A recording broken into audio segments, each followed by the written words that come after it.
എല്ലാവർക്കും സുഖമല്ലേ? ഇന്ന് ഞാൻ എല്ലാവർക്കും വളരെ എളുപ്പത്തിൽ ഉണ്ടാക്കിയെടുക്കാൻ പറ്റുന്ന തരത്തിലുള്ള ഒരു ചിക്കൻ ബിരിയാണിയാണ് ഉണ്ടാക്കാൻ പോകുന്നത്. ഇത് എന്തൊക്കെയാണ് ആവശ്യമെന്ന് ഞാനിപ്പോൾ പ്രത്യേകമായിട്ട് എടുത്ത് പറയുന്നില്ല കേട്ടോ. അത് ഉണ്ടാക്കുമ്പോഴേ എന്തൊക്കെയാണ് ആവശ്യമെന്നും അതിൻ്റെ ഓരോ അളവും ഞാൻ പറഞ്ഞുതരാം കേട്ടോ. ഞാനിവിടെ അരി എടുത്ത് കുതിർക്കാനായിട്ട് വെച്ചിട്ടുണ്ട്. ചിക്കൻ നന്നായിട്ട് കഴുകിയെടുത്ത് വെച്ചിട്ടുണ്ട്. അതുപോലെ തന്നെ ഒരു പിടിയോളം മല്ലിയിലയും അരപ്പിടിയോളം പുതിന ഇലയും നന്നായിട്ട് കഴുകിയെടുത്തതിന് ശേഷം ചെറുതായിട്ട് കട്ട് ചെയ്ത് വെച്ചിട്ടുണ്ട്. ആദ്യം നമുക്ക് ഒരു കുക്കർ ചൂടാക്കാനായിട്ട് വെക്കണം. ചൂടായ കുക്കറിലേക്ക് 4 തവി എണ്ണ ഒഴിച്ചു കൊടുക്കാം. ഞാനിവിടെ 1/2 കിലോ അരിയും 1/2 കിലോ ചിക്കനും ചേർത്താണ് ബിരിയാണി ഉണ്ടാക്കുന്നത്. എണ്ണ ചൂടായതും നമുക്കിതിലേക്ക് 2 കഷ്ണം കറുവപ്പട്ട, 1 തക്കോലം, 8 ഗ്രാമ്പൂ, 5 ഏലക്ക ഇത്രയും ഇട്ട് കൊടുക്കാം. ഇത് മൂത്ത് നല്ല മണം വന്നതും നമുക്കിതിലേക്ക് 3 വലിയ സവാള കനം കുറച്ചരിഞ്ഞത് ഇട്ട് കൊടുക്കാം. സവാള വേഗം ഒന്ന് വഴന്ന് വരാനായി അല്പം ഉപ്പും കൂടി ചേർത്ത് കൊടുക്കാം.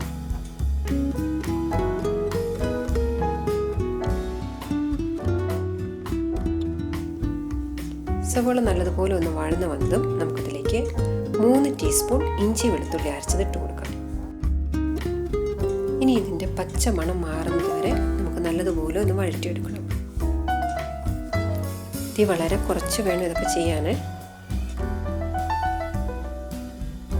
ഇഞ്ചി വെളുത്തുള്ളി പേസ്റ്റിന് പച്ച മണം മാറി വന്നതും നമുക്കിതിലേക്ക് 1/4 ടീസ്പൂൺ മഞ്ഞൾപ്പൊടിയും 2 ടീസ്പൂൺ മുളക് പൊടിയും ചേർത്ത് കൊടുക്കാം.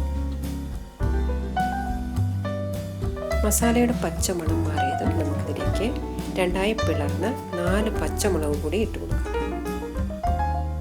കൂടെ തന്നെ അരപ്പിടിയോളം മല്ലിയിലയും 1/4 പിടിയോളം പുതിന ഇലയും ചേർത്ത് നല്ലതുപോലെ ഒന്ന് വഴറ്റിയതിന് ശേഷം 4 വലിയ തക്കാളി അരച്ചതും കൂടി ഒഴിച്ചു കൊടുക്കാം.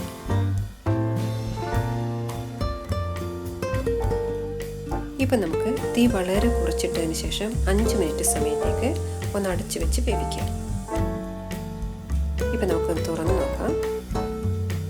നമ്മൾ ഒഴിച്ചു കൊടുത്ത എണ്ണയൊക്കെ തെളിഞ്ഞ് വന്നിട്ടുണ്ട്. ഇപ്പം നമുക്കിതിലേക്ക് 1/2 കിലോ ചിക്കൻ ഇട്ട് കൊടുക്കാം. ഇപ്പം ഇതെല്ലാം കൂടി നന്നായിട്ടൊന്ന് യോജിപ്പിച്ചതിന് ശേഷം വീണ്ടും ഒരു 5 മിനിറ്റ് സമയത്തേക്ക് ഇതൊന്ന് അടച്ചു വെച്ച് വേവിക്കാം. ഇപ്പം നമുക്കൊന്ന് തുറന്ന് നോക്കാം. ഇതിലിപ്പോൾ നല്ലോണം ഗ്രേവി ഉണ്ട്. അപ്പോൾ ഗ്രേവിയുടെ അളവിൻ്റെ അനുസരിച്ച് മാത്രമേ വെള്ളം ഒഴിച്ചു കൊടുക്കാൻ പാടുള്ളൂ കേട്ടോ. ഞാനൊരു ടംബ്ലറിൽ 2 ടംബ്ലർ അരിയാണ് എടുത്തിരുന്നത്.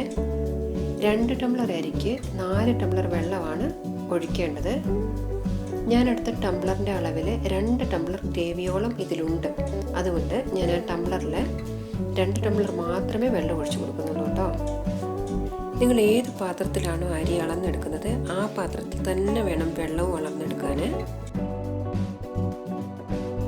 ഇപ്പോൾ ഇതിലേക്ക് ഒരു ബേ ലീഫ് ഇട്ട് കൊടുത്തിട്ട് നമുക്ക് ആവശ്യത്തിനുള്ള ഉപ്പ് കൂടി ഇട്ട് കൊടുക്കാം. എന്നിട്ട് വെള്ളം തിളച്ച് വരുന്നത് വരെ ഒന്ന് മൂടി വയ്ക്കാം. ഇപ്പം നമുക്ക് ഒന്ന് തുറന്ന് നോക്കാം. വെള്ളം നല്ലതുപോലെ തിളയ്ക്കുന്നുണ്ട്. ഇപ്പം നമുക്കിതിലേക്ക് ബാക്കി വെച്ചിരുന്ന മല്ലിയിലയും പുതിനയിലയും ഇട്ട് കൊടുത്തതിന് ശേഷം കുതിർത്ത അരി വെള്ളം കളഞ്ഞിട്ട് ഇതിലേക്ക് ഇട്ട് കൊടുക്കാം.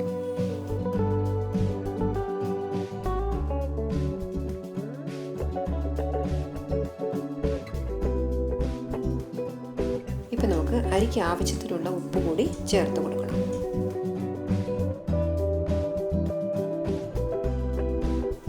ഇപ്പോൾ ഇത് നല്ലതുപോലെ ഒന്ന് തിളച്ച് വരാനായിട്ട് വെയിറ്റ് ചെയ്യാം.